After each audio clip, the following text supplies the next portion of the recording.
구호 준비. 얍. 구호 시작. 찾아보자, 말해보자, 데려오자. 얍. 자, 오늘은 기도응답의 확신으로 들어갑니다. 지난주까지 구원의 확신에 대해서 말씀을 나눴습니다. 먼저 성경적인 양육의 비결, 그리스도를 본받음, 베드로전서 2장 21절 함께 암송하시겠습니다. 시작. 이를 위하여 너희가 부르심을 입었으니 그리스도도 너희를 위하여 고난을 받으사 너희에게 보응을 끼쳐 그 자취를 따라오게 하려 하셨느니라. 아멘. 사도들을 본받음, 고린도전서 11장 1절 시작. 내가 그리스도를 본받는 자가 된 것 같이 너희는 나를 본받는 자가 되라. 아멘. 베드로전서 5장 3절 교회 지도자들을 본받음 시작. 맡은 자들에게 주장하는 자세를 하지 말고 양 무리의 본이 되라. 아멘. 구원의 확신 요한일서 5장 11절과 12절입니다. 시작. 또 증거는 이것이니 하나님이 우리에게 영생을 주신 것과 이 생명이 그의 아들 안에 있는 그것이니라. 아들이 있는 자에게는 생명이 있고 하나님의 아들이 없는 자에게는 생명이 없느니라. 아멘. 지난주에 적용을 조금 시간이 없어서 간단하게 했는데요. 오늘 적용 부분을 조금 더 다루고 기도응답의 확신으로 넘어가도록 하겠습니다. 당신이 영생을 소유한 것을 어떻게 아십니까? 자, 우리 옆에 분에 한번 여쭤보세요. 집사님, 권사님, 장로님이 영생 얻은 거 어떻게 아세요? 한번 여쭤보세요.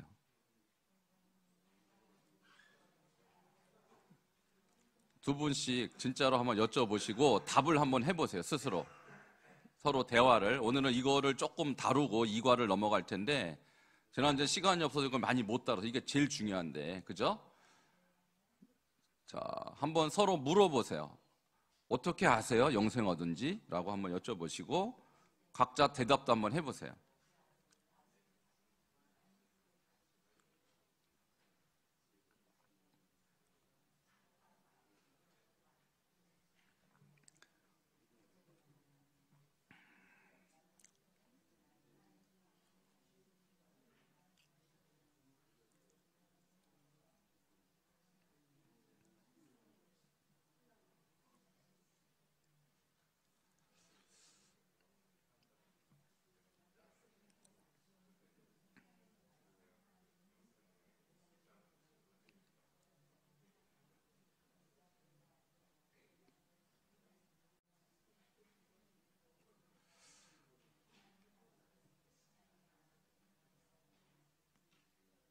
자, 대답이 되신 것 같아요. 자,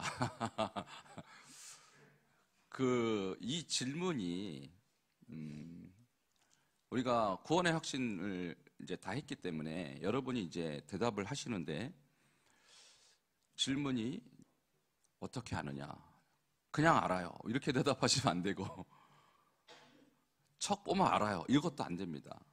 정확한 근거를 대셔야 돼요. 첫 번째 근거는 하나님 말씀이 우리에게 그렇다고 했기 때문에 내가 아는 거죠. 그죠?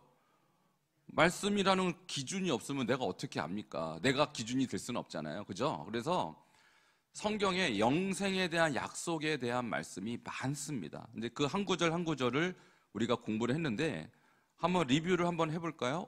고린도전서, 요한일서 5장 11절 12절을 이미 했잖아요. 증거가 뭐예요? 증거. 확실한 근거죠. 증거가 뭐예요? 하나님이 우리에게 영생을 주신 것과, 영생을 누가 주신다고요? 내가 어서 땅을 판다고 영생이 나오지 않죠. 하나님이 주셔야 되고, 이 생명이 누구 안에 있습니까? 아들, 하나님의 아들 예수 그리스도 안에 있어요. 그러면 누구에게 영생이 있는 거예요? 아들이 있는 자에게.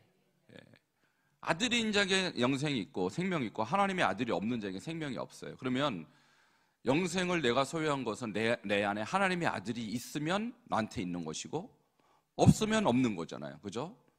말씀이 약속했고 그 말씀의 기준을 따라 나에게 하나님의 아들이 있느냐 없느냐 그 부분을 우리는 기준을 말씀 가지고 따져야 되는 것이죠. 그러면 두 번째, 예수님이 하신 일이 로마서 5장 8절이에요. 우리가 아직 죄인 되었을 때 그리스도께서 우리를 위하여 죽으심으로 하나님께서 우리에게 대한 자기의 사랑을 확증하셨느니라. 자, 여기서 증거 또는 확증이란 단어가 계속 나와요. 하나님이 우리를 구원하시기 위해서 아들을 보내셨다. 이것은 우리가 모를 때 이미 다 해놓으신 거예요.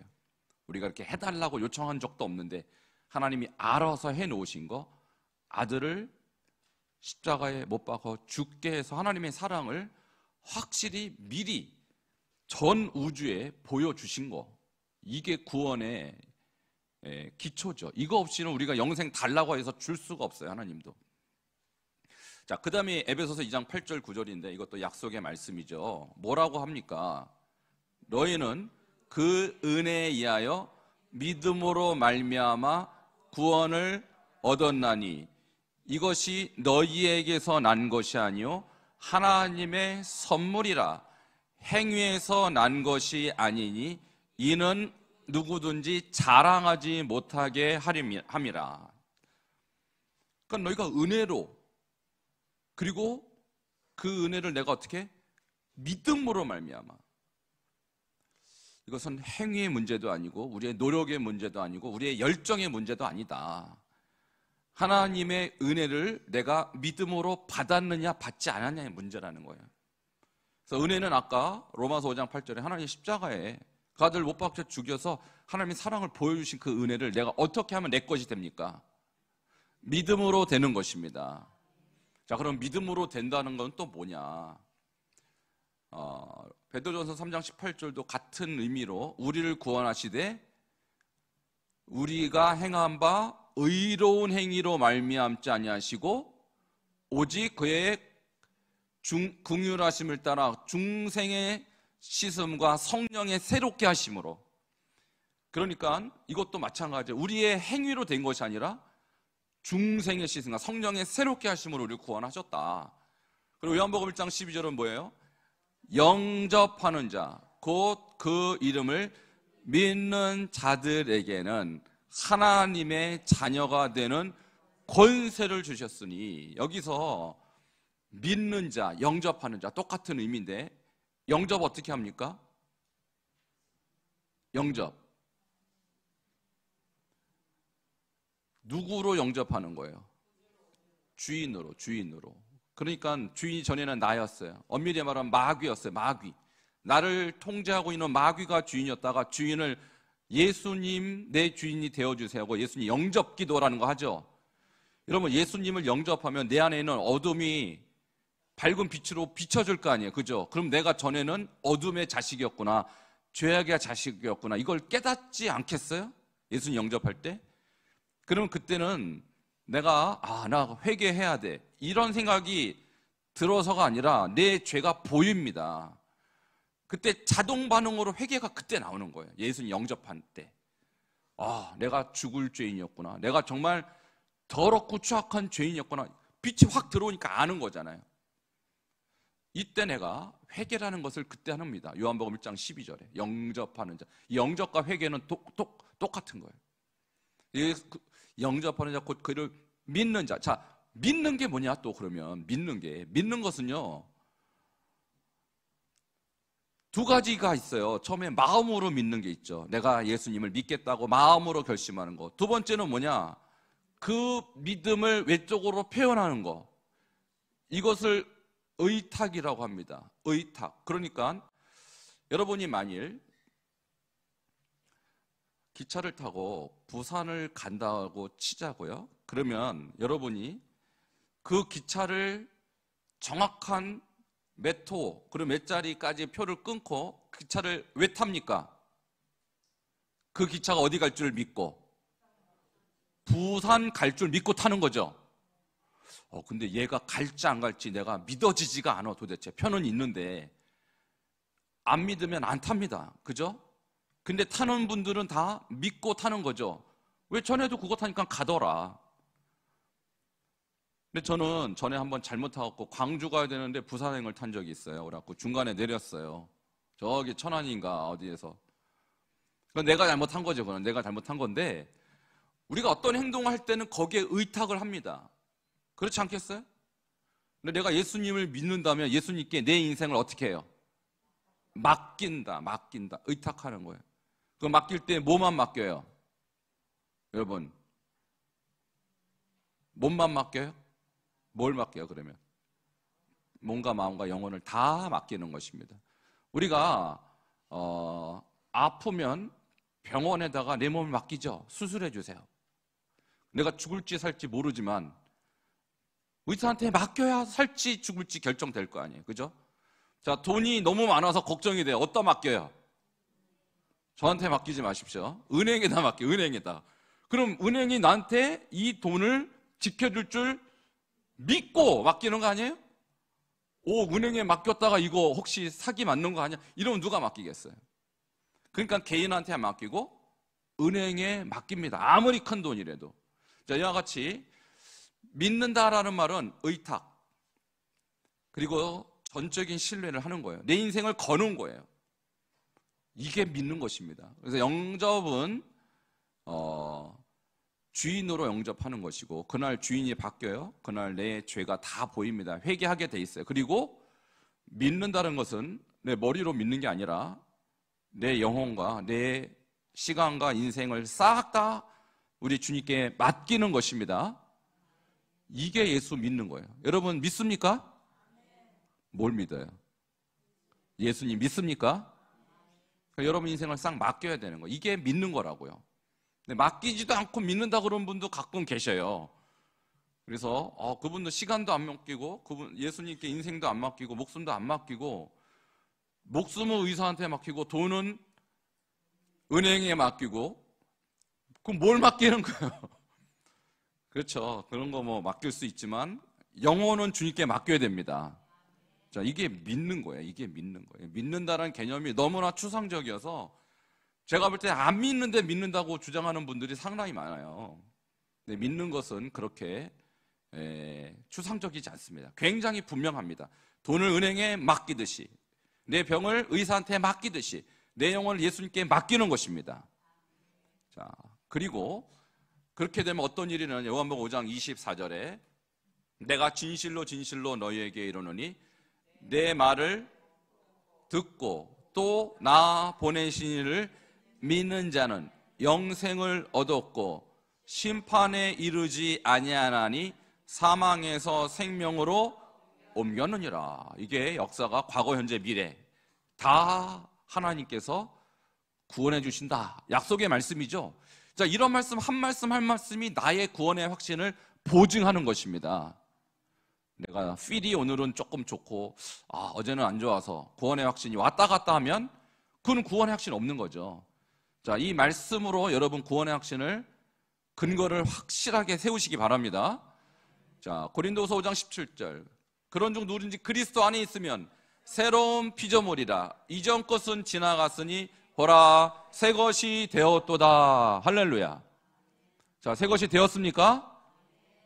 우리의 생각도, 우리의 가치관도, 우리의 모든 판단과 언어와 모든 세계관이 다 바뀌는 거예요. 예수님 믿으면. 자, 안 바뀌었다 그러면 아직 새로운 피조물이 안 된 거죠. 그러니까 우리가 이런 말씀을 근거로 해서 나의 구원의 확신 여부를 기준을 걷다 둬야지, 저 권사님보다 내가 좀 나, 그래서 난 구원의 확신, 이건 아니라는 거예요. 말씀이 나에게 기준인데 그 기준 내가 통과했느냐, 그거를 보셔야 되는 것입니다. 자, 그런 말씀의 기준으로 봤을 때 여러분 영생이 있습니까? 아멘. 말씀의 기준을 통과하셔야 됩니다. 두 번째, 성령의 내증을 통해서예요. 이것은 말씀이 우리 안에 있으면, 말씀은 곧 하나님이시고 말씀은 예수님이시고 말씀은 성령님이시거든요. 그래서 성령이 친히 우리 영과 더불어 우리가 하나님의 자녀인 것을 증언하시나니. 할렐루야. 그러니까 성령과 우리의 공통점이 있어요. 뭐가 있다? 영이 있어요. 영. 우리도 영이 있고 성령도 영이 있어요. 그래서 성령께서 나에게 말씀하세요. 아들아, 딸아, 너는 내 아들이고 내 딸이다. 너는 영생을 얻은 자야라고 성령이 나한테 내증을 해주세요. 내 안에서. 내적인 증거란 뜻이죠. 그래서 내가 누구보다 좀 낫고의 문제가 아닙니다. 성령께서 내 안에 나의 영혼 가운데 말씀하시는 거예요. 너는 내가 하나님의 자녀임을 증언하느니라. 이게 성령이 우리에게 해주시는 일이라는 거예요. 그러니까 날마다 성령과 교제가 가능해요. 이럴 때부터는. 그러니까 성령의 인도하심을 받는 사람이에요. 이 사람들은. 그래서 내 마음대로 하려고 하다 보면 성령께서 딱 막으셔요. 안 돼. 예, 성령의 내증이 있는 것입니다. 그래서 성령이 브레이크를 걸어주지 않는다. 나의 삶에. 그러면 여러분 성령이 안 계셔서 그래요. 성령이 계시면 자꾸 브레이크를 걸어요. 못하게. 또는 무엇을 하라고 자꾸 밀어요. 나는 하기 싫은데. 이제 이런 어떤 역사들, 이것이 성령의 내증이라는 거예요. 자, 그런 역사가 있으시죠? 자, 그래야 영생이 있는 거라니까요. 그래야. 이게 구원의 확신에 대한 어떤 증거들입니다. 자, 세 번째가 삶의 열매를 통해서입니다. 마태복음 7장 16절에서 20절에 보면 그들의 열매로 그들을 알지니 그러면서 열매가 곧 그 사람이다. 자, 15절에 거짓 선지자를 상가라 그랬죠. 거짓 선지자는 거짓의 열매가 있고요. 진짜 선지자는 진짜 열매가 있을 거 아닙니까? 그죠? 그러니까 참 그리스도인은 참 열매가 있고 좋은 열매가 있고 거짓 그리스도인은 거짓 열매가 있겠죠. 그 열매를 보고 아는 거예요. 근데 그 열매라는 것이 어떻게 주로 나타납니까? 아름다운 열매를 맺지 않냐마다 찍혀불에 던져 아름다운 열매를 맺는다라는 거예요. 그러니까 거짓말, 뭐 음행, 어떤 뭐 사기, 도둑질 이런 거 안 합니다. 이런 거 안 해요. 거듭난 사람은 못해요. 성령께서 안에서 못하게 하니까. 근데 그런 거를 여태하고 그것이 하는 것이 자연스럽고 그것을 여전히 내가 반복한다? 성령이 안 계시는 거죠. 그리고 성령이 그 안에 안 계시니까 열매도 악한 열매가 나올 수밖에 없죠. 왜? 성령이 안 계시면 누가 있는 거예요? 마귀가 있는 거니까 마귀의 열매를 맺을 수밖에 없다. 자, 이것을 통하여 우리는 내가 영생을 얻은 자인가 그렇지 않은 자인가를 구별할 수 있어요. 이것이 일과의 맨 마지막 적용의 핵심입니다. 자, 세 가지로 알 수 있다. 첫 번째는 뭐라고요?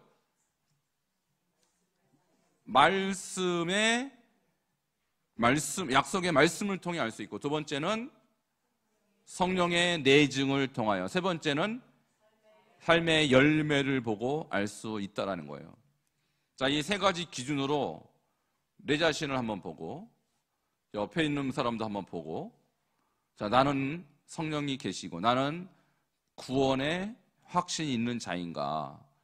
자, 구원의 확신이 없으면 여러분 아무것도 없는 거예요. 아무것도 없는 거예요. 뭐가 있어요? 구원의 확신이 없으면. 근데 이 구원의 확신은 여러분 이 구원의 확신이라는 공부를 했기 때문에 받는 것이 아니라 여러분이 이 말씀의 원리대로 여러분이 회개하고 예수님을 구주로 정말 영접하고 주인이 바뀌어서 내 안에 선한 열매까지 나타나는가를 보면은 그분이 구원의 확신이 있는 분인지 아닌지를 알 수가 있다라는 거예요. 자, 이런 과정을 겪지 않고 시간이 흐른다고 저절로 구원의 확신이 생기지 않습니다. 제가 오늘날 교회에 많은 분들을 이렇게 만나요. 이런저런 분들을. 그런데 그분이 이런 과정을 겪지 않고 그냥 교회 출석해서 시간만 흘려보내요. 10년, 20년, 30년, 심지어 평생을 죽을 때까지 이 세 가지 단계를 스스로 체험하지 못합니다. 그분 구원의 확신 없는 거예요. 구원 못 받습니다. 교회 출석이 구원을 보장하지 않습니다. 그리고 직분이 여러분의 구원을 보장하지 않습니다. 진정한 그리스도와의 관계가 형성돼야 하는 것입니다. 자, 이것을 일과가 우리에게 주는 교훈이고 최종적인 적용입니다. 자, 이제 2과로 넘어갑니다. 기도 응답의 확신. 뭐 구원의 확신이 있는 분은 사실 기도 응답의 확신도 따라오는 것인데요. 한 번 더 기도 응답의 확신에 대해서 좀 자세히 보도록 하겠습니다. 첫 번째, 기도란 무엇일까요? 기도를 다양하게 정의할 수 있지만 존 웨슬리 목사님이 하신 이 기도란 하나님과의 깊은 사귐이다. 이것이 제가 생각하는 기도의 정의 중에 가장 좋은 정의인 것 같아요. 같이 한번 읽어볼까요? 기도란 시작. 기도란 하나님과의 깊은 사귐이다. 사귐이다. 여러분, 사귈 때, 친구를 사귈 때 나 혼자 일방적으로 막 말합니까? 그럼 그 사귐이 돼요, 안 돼요? 상대방은 짜증나겠죠? 나는 계속 듣기만 해야 돼요? 사귈 때? 아니죠? 나도 뭔가 말을 하고 서로 주고받아야 사귀는 거 아니에요? 친구를 사귀는 것이라는 게. 근데 여러분, 그렇게 기도하십니까? 어떻게 기도해요? 따다다다다다다다 기도하고 나서 안녕히 계세요. 예수님이 뭐라고 말하려고 그러면 여러분이 오늘 여기까지, 저 바빠서 가야 됩니다. 직장 출근해야 됩니다. 주님, 오늘 여기까지입니다. 안녕히 계시옵소서. 내일 다시 만나시죠. 기도 혹시 이렇게 안 합니까, 여러분? 자, 이건 사귐이 아니겠죠? 우리 주님, 야, 나도 말 좀 하자. 이렇게 되겠죠? 그러니까 기도란 사귐이라는 거예요. 근데 사귈 때 친구 간에도 저 사람 이상하네. 자꾸 거짓말하고 자꾸 나를 속이고 나를 자꾸 등을 쳐먹네. 그러면 어떻게 돼요? 깨지겠죠. 그러니까 사귐이라는 것은 신뢰를 바탕으로 하는 것입니다. 거짓된 사귐은 없어요. 오래 못 가요. 그러니까 기도라 하나님과의 신뢰 관계 속에서 내 의견을 하나님께 말씀드리고 하나님께서 나를 향하신 섭리와 계획을 듣는 것까지 기도해요. 너무너무 중요하죠. 이것을 성령의 음성이라고도 말합니다. 그러니까 기도의 하이라이트는 내가 얼마나 구했느냐, 몇 시간 구했느냐가 아니라 내가 무엇을 들었느냐에 있어요. 왜? 기도는 깊은 사귐이니까. 오늘 이 기도에 대한 기본적인 개념을 확실하게 아시고 내가 지금까지 했던 기도가 과연 하나님과의 사귐 있는 기도냐 아니면 나의 일방적인 요구였느냐 듣는 주님께서 당황할 수밖에 없어요. 내가 말을 하려고 그러는데 딱 끊어버리니까. 그죠? 그 깊은 사귐이 안 되고 비인격적인 이 맛을 램프처럼 예수님을 이해한다는 거죠. 하나님을. 그죠? 알라딘의 요술 램프라고 아시죠? 내가 필요할 때만 딱 뚜껑을 열어갖고 원하는 거 다 받으면 딱 닫아버리고 비인격적인 관계라는 거죠. 그러니까 사귐은 인격적인 교제라는 것입니다. 자, 이것이 기도의 기본적인 정의라고 볼 수가 있습니다. 자, 그러면 두 번째, 누구의 이름으로 기도해야 합니까? 예수님의 이름으로 기도하죠. 자, 이 본문을 오늘 그냥 넘어가는 것 같은데 요한복음 16장 24절이죠. 자, 한번 읽어볼까요? 여기 지금 안 떠 있는데 지금까지는 제가 그냥 아시는 분은 그냥 같이 한번 해볼까요? 지금까지는 너희가 내 이름으로 아무것도 구하지 아니하였으나 구하라 그리하면 받으리니 너희 기쁨이 충만하리라. 지금까지 너희가 누구 이름으로? 내 이름으로 아무것도 구하지 않았으나 구하라. 자, 이제 예수의 이름으로 구하라고 예수님이 직접 말씀하셨어요. 그러면 예수의 이름으로 기도한다라는 말은 무슨 의미일까? 그냥 뒤에다가 후렴구처럼 부적처럼 뭐 이렇게 암호처럼 붙이는 거라는 의미일까요? 그렇지 않습니다. 이름이라는 것은 명예, 인격, 능력을 말하는 것입니다. 그래서 이름을 석자를 딱 대면 예를 들어서 여러분 아는 이름 한번 대보세요. 아무나 한번 대보세요. 유명한 사람. 삼성의 회장이 누구죠? 이건희, 이병철. 예, 이병철이에요. 이병철. 이병철 그러면은 삼성의 회장. 명예가 있죠. 그죠? 근데 여러분 뭐 좀 안 좋은 이름 중에 뭐가 있나요? 친일파. 뭐 친일파 중에 누가 있나요? 뭐 자관 친일파 딱 이름 들으면 그 사람 친일파. 벌써 이름에는 그 사람의 명예와 평판이 다 들어있어요. 그죠? 그러니까 여러분의 이름에도 명예와 평판과 인격이 다 들어있다고. 이름 안에는 그 사람의 내면 세계가 싹 다 들어있어요. 인생이 다 들어있다고. 이름 안에. 그게 한마디로 명예라는 것입니다. 근데 여러분이 아는 이름 중에 가장 명예로운 이름이 어떤 이름이에요? 예수 그리스도. 할렐루야. 그러니까 여러분이 살아계신 하나님, 전능하신 하나님께 기도할 때 하나님, 제가 예수를 믿는데요. 그분의 이름으로 제가 기도할게요. 그러면 하나님이 뭐라 그럴까요? 그 이름으로 기도하면 내가 고려해 볼게. 왜냐면 최고의 명예의 이름이거든요. 네가 그 이름을 믿어? 그 이름을 어떻게 알고 믿어? 그래, 네가 하는 기도는 진실할 가능성이 높구나 하면서 예수님이 내 이름으로 하나님께 구해야 하나님이 들으신다고 아예 이렇게 못을 박아 놓은 것입니다. 그러니까 여러분이 지금 카톨릭의 문제는 누구의 이름으로 기도하는 게 문제라는 거예요. 마리아의 이름으로 기도해요. 마리아의 이름으로. 그게 잘못된 거죠. 마리아는 예수님의 어머니이긴 하지만 예수님보다 명예가 있습니까? 죽은 사람이에요, 마리아는. 근데 우리 예수님은 지금도 부활하셔서 살아계십니다. 그러니까 예수의 이름으로 기도한다는 것은 내가 그리스도와 연합된 관계라는 뜻이에요. 내가 예수님과 상관이 있습니다. 내가 그분을 믿습니다. 여러분, 예수님 영접했잖아요. 그죠? 그럼 영접하는 자, 그 이름을 믿는 자는 하나님의 자녀가 되는 권세를 주셨잖아요. 그럼 내가 자녀가 됐기 때문에 하나님께 기도했을 때 네가 예수님 영접하고 내 자녀 하나님의 자녀가 됐구나. 그러니 그분의 예수님이 보증수표가 되는 거예요. 얼마나 명예롭습니까? 근데 마리아 이름으로 기도하다니 얼토당토 않죠. 그러니까 예수님의 이름으로 기도한다는 건 예수님의 이름을 내가 모르지만 그분하고 관계가 없지만 빌려온다는 뜻이 아닙니다. 그분하고 나는 이미 연합된 관계가 됐다는 뜻이에요. 할렐루야. 그러니까 예수 이름으로 기도할 때 효력이 나타나는 거예요. 예수가 나의 구주이기 때문에, 예수가 나의 생명이기 때문에 하나님도 그 부분 때문에 응답해 줄 수밖에 없다. 하나님이신 예수 그리스도의 명예와 능력을 신뢰하며 기도하라는 뜻인 것입니다. 그래서 지금까지 여러분은 예수 이름으로 기도합니다. 아주 후렴구처럼, 또 어떻게 보면 습관처럼 했을 것입니다. 그런데 왜 내가 그러면 지금까지 예수 이름으로 기도했는가? 별로 생각 많이 안 해보셨을 거예요. 근데 여러분, 1과 2과는 직접적인 연관이 있어요. 내가 예수님을 영접하면 예수님이 나에게 인격적으로 연결이 되죠. 연합이 되잖아요. 그러니까 하나님이 나를 알아보시는 거예요. 너 안에 예수가 있구나.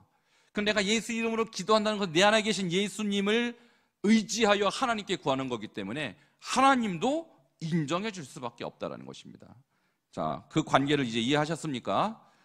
그러니까 예수님을 안 믿는데, 예수님이 마음이 없는데 예수 이름으로 기도한다고 해서 그것이 하나님이 인정하냐? 그렇지 않다라는 거예요.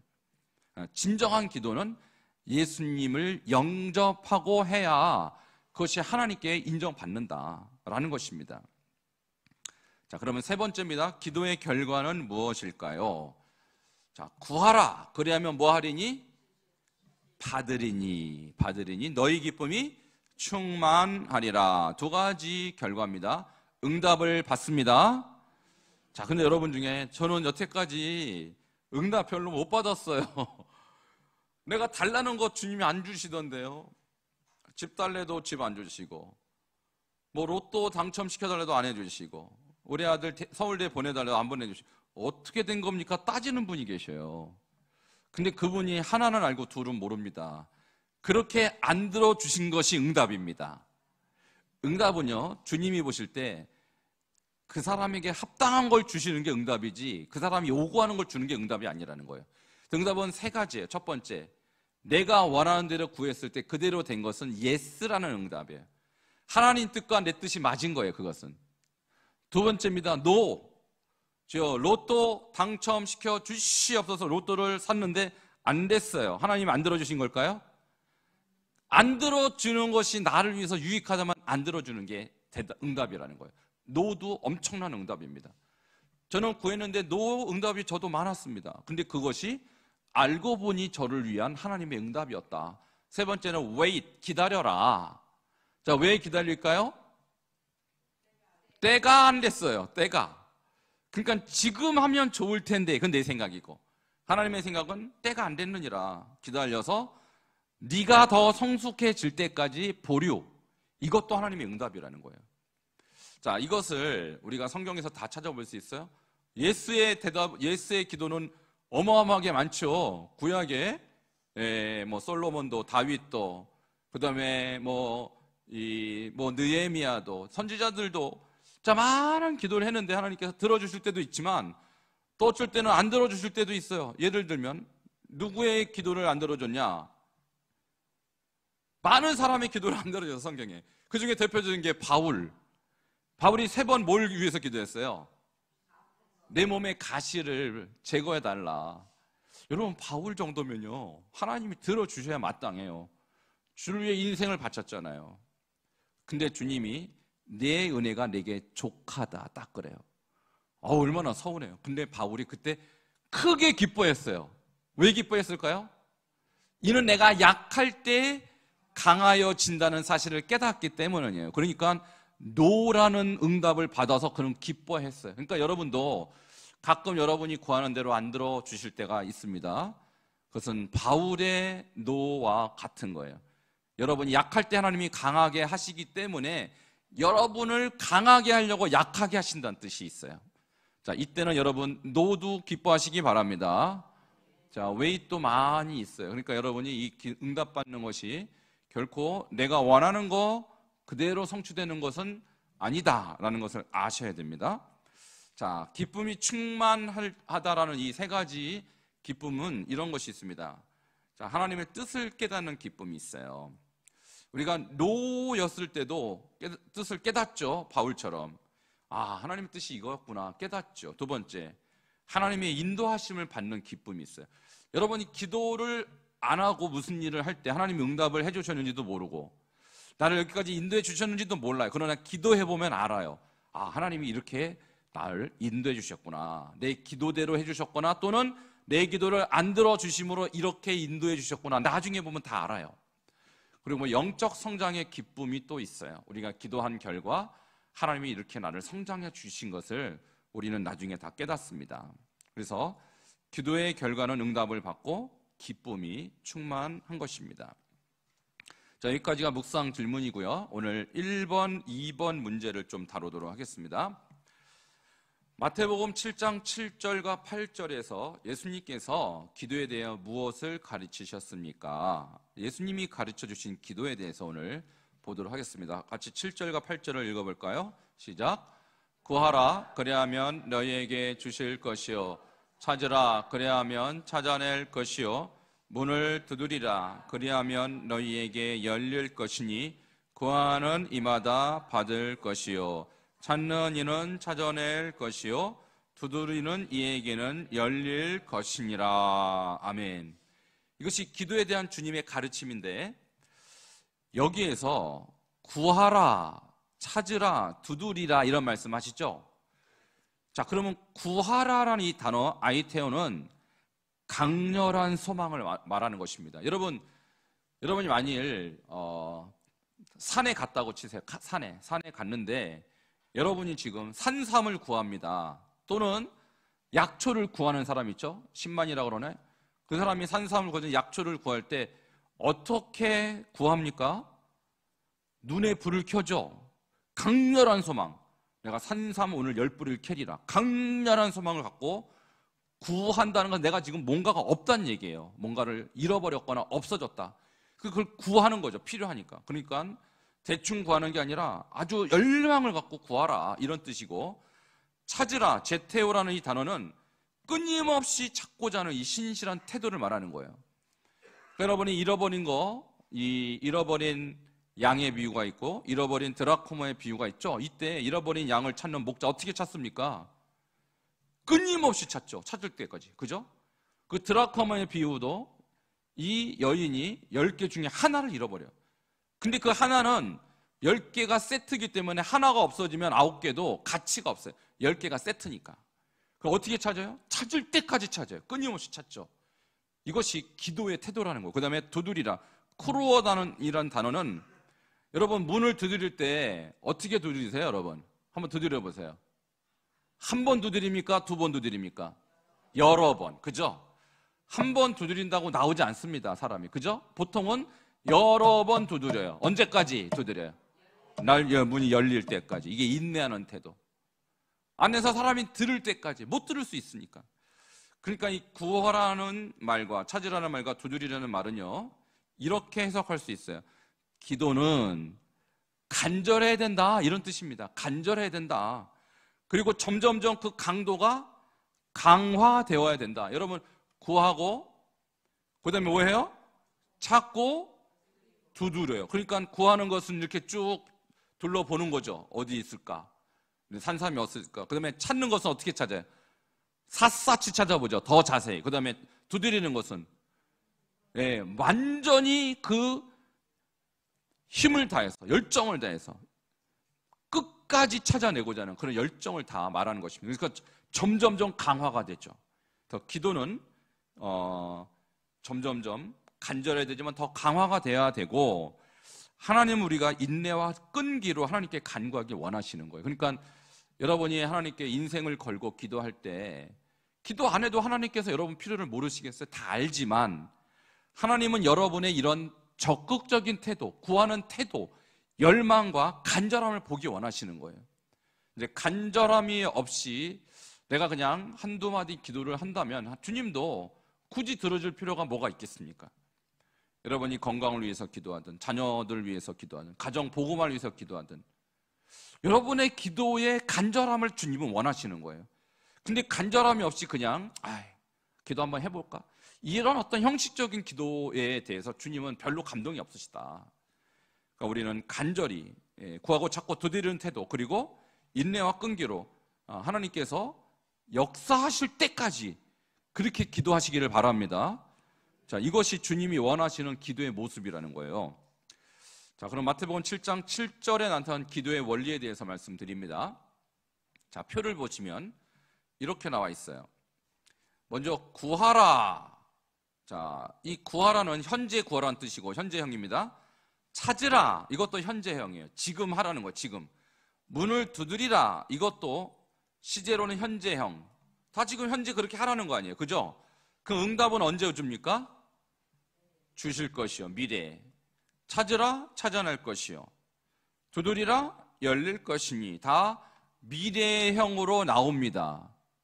당연히 그렇죠. 지금 구하고 미래에 얻고, 지금 찾고 미래 찾고, 지금 두드리고 미래 열리는 것이 당연한데 7절은 그렇게 나오지만 8절은 달라요.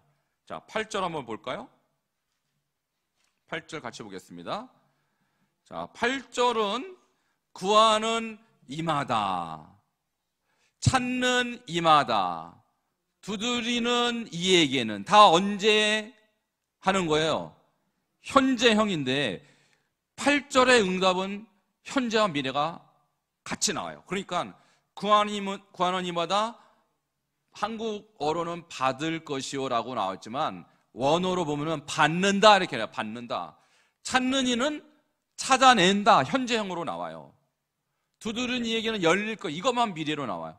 그럼 7절은 응답이 미래형으로만 나왔지만 8절은 현재형이 오히려 더 두 개로 많다는 거예요. 이 얘기는 뭘까요? 자, 이것은 기도에 대해서 주님이 가르치신 교훈이 엄청나게 큰 것인데, 누구든지 현재 찾으라는 것은 계속해서 찾으라는 얘기예요. 현재 계속 구하고 찾으면 응답을 받는데, 미래에만 받는 게 아니라 구하는 즉시도 역사하신다는 것입니다. 이것이 기도의 원래. 주님은 미래에 응답하는 것만 원하지 않아요. 지난 주일날 예수님이 고의적으로 늦게 나사로의 장례에 가죠. 며칠 만에 갑니까? 나흘, 4일 만에 가요. 그럼 이미 죽어서 썩어 문드러질 때거든요. 유대인의 이 날씨가 더우니까. 그럼 예수님이 가서 문을 열라 그러잖아요. 문을 열라. 그러면 이제 그 누이 마르다는 이렇게 생각했어요. 뭐 언젠가는 부활하겠지. 나중에, 그죠? 나중에. 그래서 예수님이 그래요. 나는 부활의 생명이, 나를 믿는 자는 죽어도 살겠고, 뭐로 살아서 나를 믿는 자는 영원히 죽지 않냐. 이걸 내가 믿느냐? 딱 그러니까 믿긴 믿는데 나중에 부활하겠죠. 뭐 나중에 부활 때에. 그 예수님이 그 뜻일까요? 아닙니다. 예수님의 응답은 미래형도 있지만 현재형도 있는 것입니다. 아니야, 나 지금 당장 부활시킬 거야. 당장. 그래서 돌을 옮겨라. 나사로야 나오라 하니까 배를 동여맨 채로 나왔다 그랬잖아요. 그러니까 예수님의 역사는요, 미래형일 뿐만 아니라 현재형입니다. 그러니까 여러분이 간절함의 정도에 따라 주님의 마음에 합하면 지금도 역사하는 것입니다. 그러니까 우리가 이 기도 응답을 언젠가는 해주시겠지, 이렇게 안일하게 생각하지 마시고, 내가 지금 구하는 이 모든 태도와 열정과 하나님의 마음에 합한 것이면 주님 지금도 역사하실 수 있다는 그런 사실을 꼭 기억하셔야 될 줄 믿습니다. 자, 1번이 그렇고 2번까지 하겠습니다. 응답받는 기도의 중요한 조건은 무엇일까요? 자, 이 부분은 같이 이 말씀을 요한복음 15장 7절인데 같이 보겠습니다. 시작. 너희가 내 안에 거하고 내 말이 너희 안에 거하면 무엇이든지 원하는 대로 구하라. 그래야면 이루리라. 자, 기도 응답 받으려면 어떻게 하래요? 너희가 누구 안에 거하고? 예수님 안에 거하고, 그 다음에 예수님의 말씀이 너희 안에 거하면 무엇이든지 원하는 대로 다 해줄게. 대단히 좋은 조건이죠. 내가 다 응답받는 조건이 딱 나와 있어요. 우리가 예수님 안에 거하고 예수님의 무엇이? 말씀이 내 안에 거하면 딱 들어주신다. 당장 들어주신다. 이건 당장. 자, 그러면 이 말씀을 우리가 어떻게 이해하면 좋을까요? 응답받는 기도의 조건은 이렇게 세 가지로 정리할 수 있겠습니다. 자, 첫 번째, 기도 응답은 그리스도와의 연합의 결과다. 내가 예수님 안에 거하고 예수님의 말씀이 내 안에 거하는 것은 연합의 관계를 말하는 것이죠. 연합. 자, 두 번째입니다. 그리스도께서 우리 안에 머무시게 하는 구체적인 방법이 뭘까요? 말씀이. 자, 너희가 내 안에 가고 내 말이 너희 안에 거하면이에요. 그러니까 예수님의 말씀이 여러분 안에 거하시게 하면 예수님이 응답해 주시겠다라는 거예요. 할렐루야. 자, 그러면 기도 응답은 내가 기도를 얼마나 열심히 해서가 아니라 핀트가 주님하고 맞아야 되죠. 그러니까 주님의 말씀에 순종하는 자에게 나타나는 결과예요. 말씀이 우리 안에 거하면 어떤 일이 일어날까요? 말씀대로 순종할 가능성이 높아지죠. 말씀이 없는데 어떻게 순종해? 말씀에서 뭐라고 말했는지 내가 모르는데 어떻게 순종합니까? 그러니까 우리가 지금 하야하고 말씀을 지금 하가를 하는 것은 여러분 기도 응답을 위한 준비를 하는 거예요. 내가 말씀으로 내 안에 채워서 말씀이 내 안에 거면 우리가 기도할 때 한마디로 육체적인 기도를 못합니다. 말씀이 나로 하여금 기도를 이끌어가게 하는 거예요. 지금까지 여러분이 기도를 할 때 기도 제목 쫙 적어놓고 주시 없어서 그거 육신적 기도입니다. 대부분이 육신적 기도예요. 기도 제목을 여러분이 만들면 안 돼요. 기도 제목이 없어야 돼요. 차라리 무엇을 먹을까, 무엇을 입을까, 무엇을 마실까. 누가 하는 거라 그랬어 이걸? 그건 이방인들이 하는 거다. 너희는 도리어 뭘 해요? 너는 그의 나라와 그의 의를 구하라. 그러면 이 모든 거, 먹을 거, 마실 거, 입을 거, 모든 거 구하지 않아도 줄게. 그러니까 우리가 지금까지 구했던 것은 이방인이 구하는 거하고 똑같은 거 구해놓고 주님 안 줬다고, 주님은 혹시 주무시는 거 아니냐, 이렇게 생각하는 사람이 너무 많다는 거예요. 오히려 주님은 그런 거는 안 구해도 되는데 너는 그의 나라와 그의 의를 구해. 그의 나라가 뭐예요? 하나님의 나라, 복음을 위한 일이에요.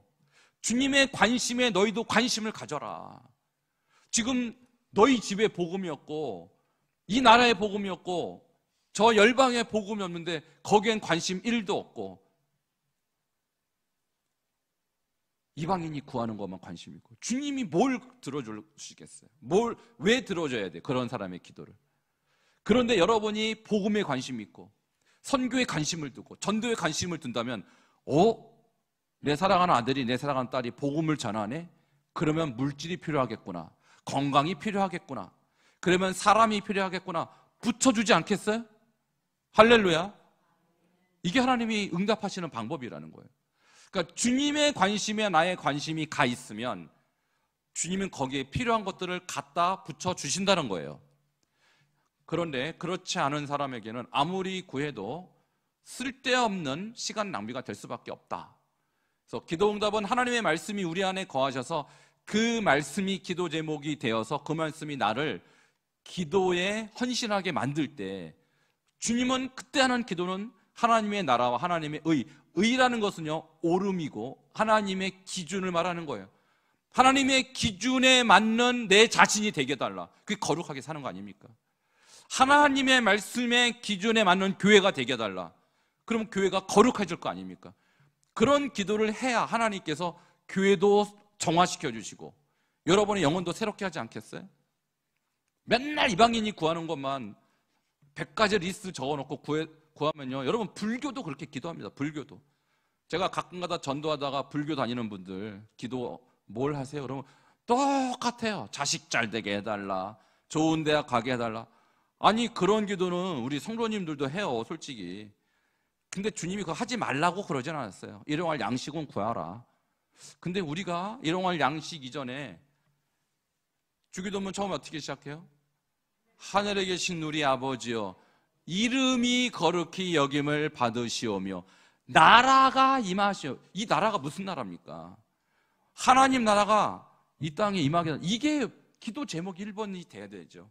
그리고 나중에 일용할 양식은 나중에 구하는 거예요.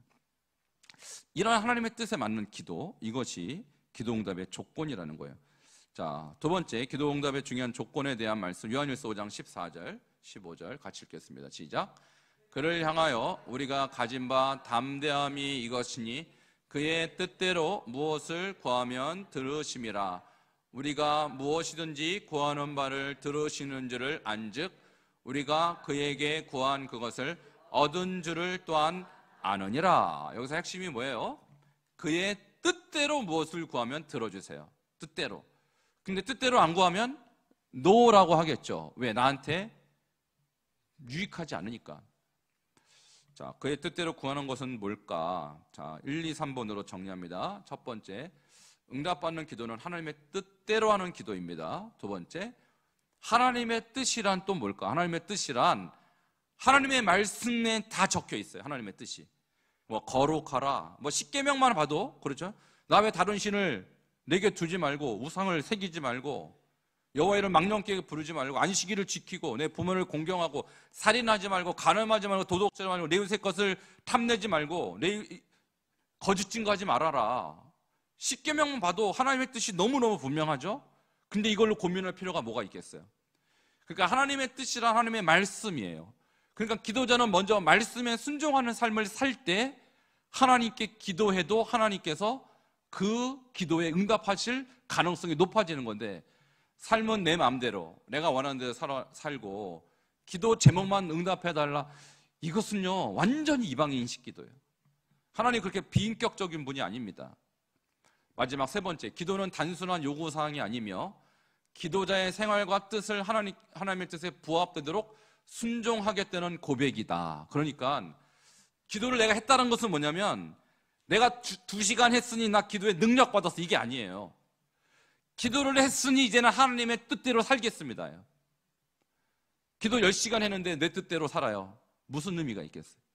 아까 기도는 웨슬리 목사님의 기도의 정의를 뭐라고 그랬어요? 하나님과의 깊은 사귐. 그러니까 내가 열심히 구해놓고 이제 하나님의 뜻을 내가 들어야 될 거 아니에요. 들었더니 하나님께서 너 이거는 하지 마. 그리고 이렇게 열심히 해봐. 그러니까 하지 마라고 하는 것에 내가 순종하는 게 기도라는 것이죠. 그 결단과 그 마지막 변화가 없이 기도를 아무리 열심히 해도 우리는 잘못 기도하는 것입니다. 자, 여기까지만 오늘 하고요. 여러분이 지금까지 했던 어떤 기도 생활, 일단 기도는 너무너무 중요해요. 하나님과 깊은 사귐이기 때문에 기도는 반드시 해야 돼요. 그러나 잘 해야 돼요. 그리고 잘 성경적으로 해야 응답을 받습니다. 응답 없는 기도 아무리 하면 뭐합니까? 그러니까 여러분, 기도의 응답에 대한 이 원리를 잘 여러분 깨달아서 일단 기도하기 전에 뭐부터 그러면 해야 될까요? 기도하기 전에 말씀부터 읽어야 돼요. 말씀. 하나님의 뜻이 무엇이냐. 그래서 제가 어떤 분에게 이런저런 것을 한번 해보시지 않겠냐, 아니면 이런저런 이 사역을 해보시지 않겠냐 그러면은 여러분이 꼭 대답을 이렇게 해요. 곤란하니까 기도해 보고요, 이런 대답을 하죠. 왜 하는 거예요? 기도해 보고요 라는 말은요 2가지 뜻이 있습니다. 저 하기 싫어요, 그런 뜻이 있고, 또 하나는 내가 정말 이것을 할 수 있을지 없을지 하나님의 응답을 듣고자 하는 거 아니에요? 그러니까 기도는 결국 듣고자 하는 거예요. 듣고자. 근데 못 듣는 기도를 하면 무슨 소용이 있겠냐고. 주여 내가 하겠나이다, 이건 기도가 아닙니다. 주님 저 안 할래요. 이것도 기도가 아니에요. 요나가 그랬죠. 안 가요. 못 가요. 도망가 버렸잖아요. 기도도 안 해보고. 그러니까 우리가 기도한다는 것은 결국은 하나님의 뜻에 나를 맞추는 작업입니다. 내가 하나님께 맞추지 않고 하나님 나를 맞춰달라. 이것은요 이방인의 기도예요. 하나님은 굉장히 곤란하게 만드는 기도라는 것이죠. 자, 오늘 이 사실을 여러분 잘 아시고 이제부터 여러분의 기도의 핵심은 뭐냐? 말씀에 하나님의 뜻에 나를 맞추겠다는 결단을 가지고 그 어떤 것도 내 생각을 내려놓고 하나님 뜻대로 하겠다라는 의지를 갖고 여러분 그렇게 기도하시기 바랍니다. 자, 오늘 여기까지 하고요. 우리 찬송 445장 부르도록 하겠습니다.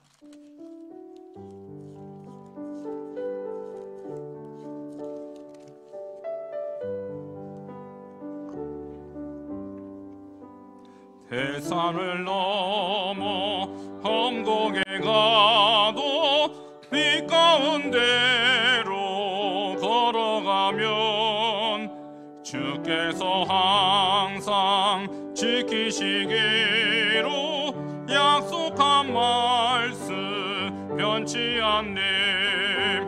하늘의 영광 하늘의 영광 나의 맘속에 차고도 넘쳐 할렐루야를 힘차게 불러 영원히 주를 찬양하리. 캄캄한 밤에 다닐지라도 주께서 나의 길 되시고 나에게 맑은 빛이 되시니 길 잃어버릴 염려 없네. 하늘의 영광 하늘의 영광 나의 맘속에 할렐루야를 힘차게 불러 영원히 주를 찬양하리. 광명한 그 빛 마음에 받아 찬란한 천국 바라보고 할렐루야를 힘차게 불러 날마다 빛이 하늘의 영광 하늘의 영광 나의 맘속에 차고도 넘쳐 할렐루야 힘차게 불러 영원히 주를 우리. 자, 이 시간 함께 우리 기도하는 시간을 갖도록 하겠습니다. 우리 기도응답의 확신에 대해서 오늘 1강을 공부했습니다. 핵심은 내 뜻대로 하는 기도가 아니라 주님 뜻대로 하는 기도를 해야 하는 것입니다.